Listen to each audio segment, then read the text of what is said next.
Hi everyone, so just sharing lang. So now it's already 6 a.m. so ka-out ko lang. Meron akong kaklase ng high school, tapos nag-post siya na hindi daw maganda na yung workstation niya nandun sa room niya kasi nga chances are matutulog siya. So ngayon, ang nakakatawa, natulog daw siya, nag-break siya. So, kasi sa ano naman, ang work from home parang normal lang din. Meron kayong break time or meron kayong lunch time. So siya natulog daw siya. So ang nangyari, nag-overlap siya.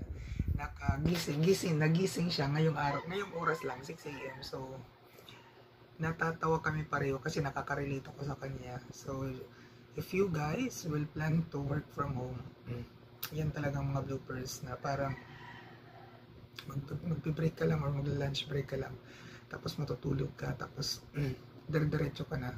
So goodbye na lang sa'yo, good luck. So yun lang, have a great day, bye bye.